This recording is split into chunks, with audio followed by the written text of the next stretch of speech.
దూత media, power of news.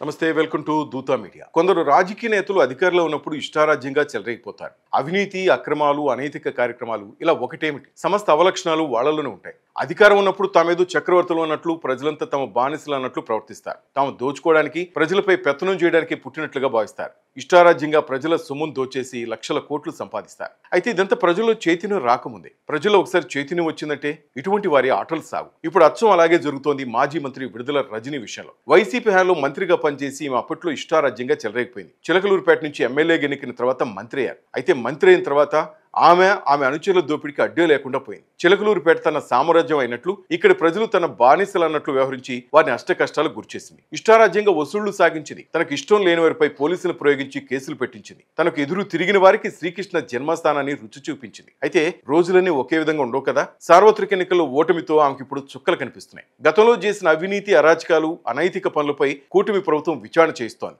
ఆమె అవినీతికి, అక్రమాలకు పాల్పడినట్లు ఆధారాలు లభించడంతో ఇప్పుడు ఆమెపై ఏసీబీ కేసు కూడా నమోదైంది. చిలకలూరుపేటకు చెందిన వ్యాపారిని బెదిరించి 5 కోట్ల రూపాయలు వసూలు చేసిన వైనంపై పక్కా ఆధారాలతో ఆమెపై కేసు నమోదైంది. తనపై కేసు నమోదు కావడంతో ఈ మాజీ మంత్రి ఇప్పుడు చిందులు దొక్కుతున్నారు. తాను బీసీ మహిళను కనుకే తనపై కేసులు పెట్టారని నర్సరావుపేట ఎంపీ శ్రీకృష్ణదేవరాయలు, స్థానిక ఎమ్మెల్యే పుల్లారావులో కలిసి తనపై కేసు పెట్టించి వేధిస్తున్నారని, ఒక బీసీ మహిళను ఈ విధంగా వేధిస్తారంటూ ఆమె ఆవేదన వ్యక్తం చేస్తున్నారు. మంత్రిగా ఉన్నప్పుడు ఎప్పుడు ఆమె కులాల గురించి ఏం మాట్లాడలేదు. ఒక్కసారి అధికారం పోయి తమ అవినీతి అరాచకాలు బయటకు వస్తున్న తరుణంలో ఆమె తన కులం గురించి, ఇక తాను మహిళ అనే సంగతి గుర్తొచ్చింది. అవినీతి అరాచకాలు చేసేటప్పుడు గుర్తుకు రాని ఆమె కులం ఇప్పుడు కేసు నమోదు కావడంతోనే గుర్తుకొచ్చిందా? ఇప్పుడు కులాన్ని అడ్డు పెట్టుకుని ఆమె కేసు నుంచి తప్పించుకుంటుందా? కులం ఆమెను కాపాడుతుందా?